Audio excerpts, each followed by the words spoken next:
Good afternoon, everybody. I'm Himesha Premtilaka from University of Moratuwa. I would like to briefly describe the background of my thesis on the topic Impact of Quality of Space of Learning Environment on the Quality of Life of Autistic Children, Insights from 3 selected schools from Kandy District.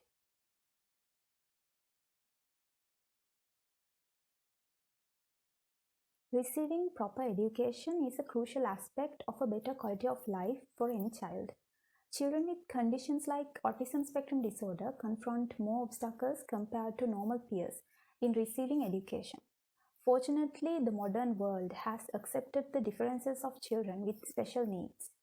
Inclusion is an excellent approach towards equal, balanced, non-discriminatory, and healthy mode of education for children with such special requirements. But in Sri Lanka, it does not meet the acceptable degree of global standards. So it has been identified that the quality of life of these children can be influenced by the nature of the spaces that they live in, especially the educational environment. So through this study, it was intended to investigate the current status of accommodating students with autism spectrum disorder into the educational environment, and to identify the interrelationship of the quality of architectural space and the quality of life of the students with autism spectrum disorder. And finally, to identify the way forward to support a sustainable as well as an inclusive educational system.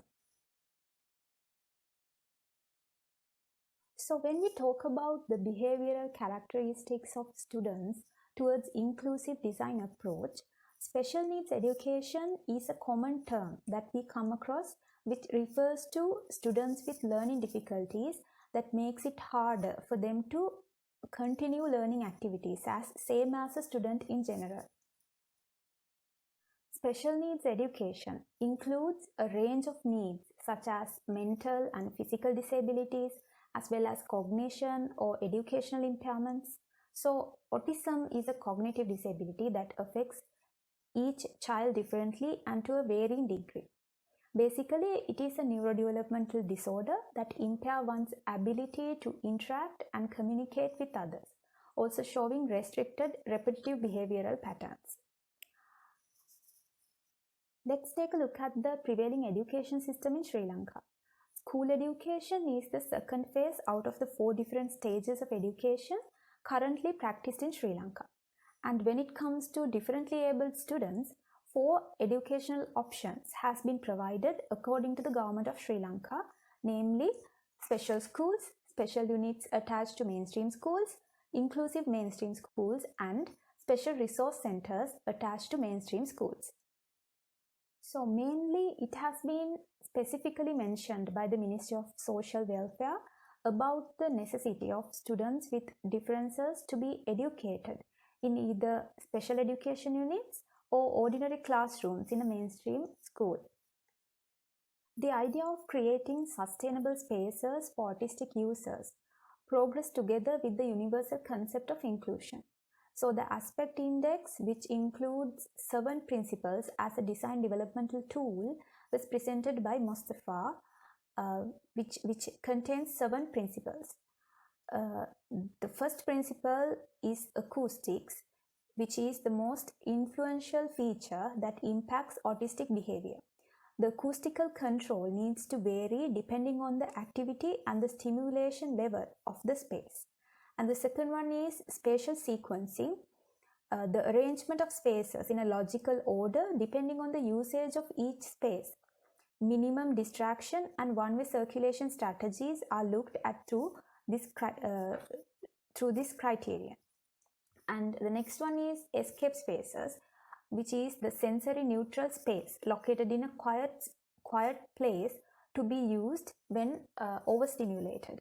And through compartmentalization, it aims at defining and limiting the sensory environment, while the transitional zones are the main purpose of this criterion is to provide space and time for an autistic user to recalibrate his or her senses while moving from one certain level of stimulation to another. And the sensory zoning approach is the idea of designing spaces considering sensory qualities rather than the usual architectural approach. Finally, safety is one of the most important concerns when designing spaces for children. Quality of life can be identified as a subjective assessment of the relationship of the context an individual currently experiences. According to WHO, quality of life is measured under 4 main domains.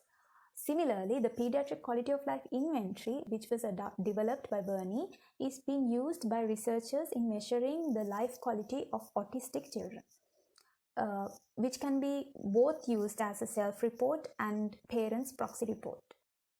It contains 4 main domains covering a list of aspects which might cause problems in functioning of autistic children affecting their life quality, namely problems with physical functioning, problems with emotional functioning, problems with social functioning, and problems with school functioning. Since the importance and the effectiveness of the physical learning environment towards the behavioral improvements of children has been well established, the physical learning environment can no longer be disregarded. So the built environment can be recognized as one of the major determinants of the learning process of students. So the physical components and the psychological components were identified as the 2 major elements of a learning environment. The research was executed based on a qualitative case study approach.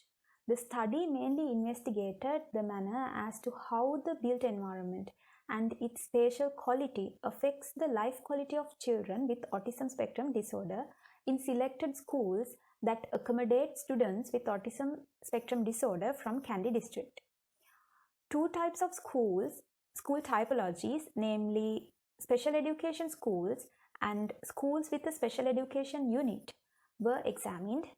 10 participants per case study were selected in order to investigate the interrelationship of quality of life with the spatial quality of each case study, after obtaining the personal consent of the parents or the guardians. Basically, these 2 diagrams summarizes the methodology adopted for the research.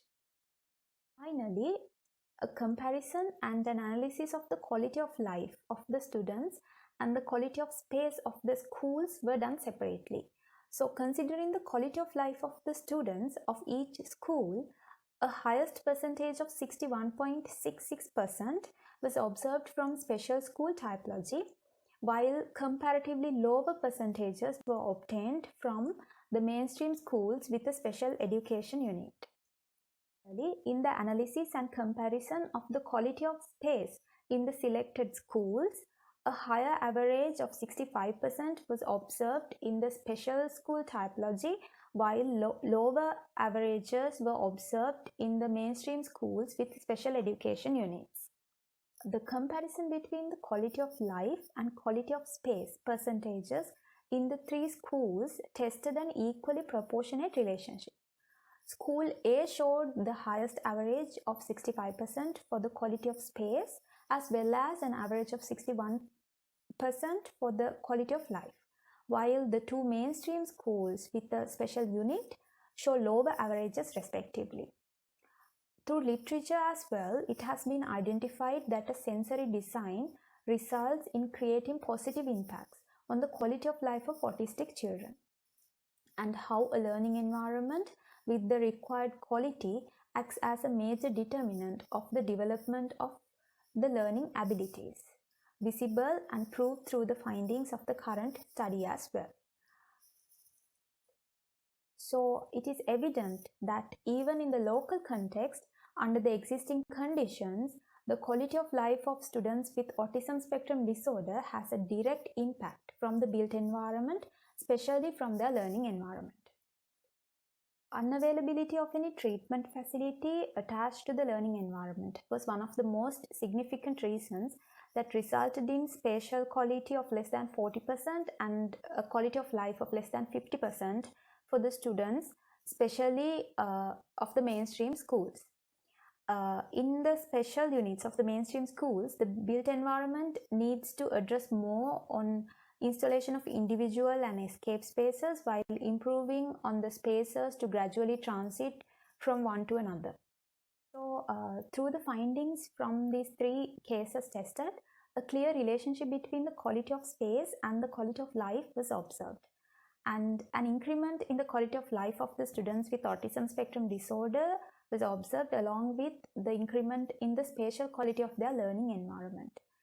And this study can be further expanded beyond the limitations of current research with much larger sample groups and cases selected from different regions of the country, so that the findings can be generalized to the local context as a whole. Additionally, it was observed that the existing condition of the educational settings to accommodate students with autism spectrum disorder are at an unfavorable condition in general, and that it is possible to reach the level of inclusiveness that is globally recommended and improve the quality of life of the students with autism spectrum disorder while serving social sustainability. Thank you.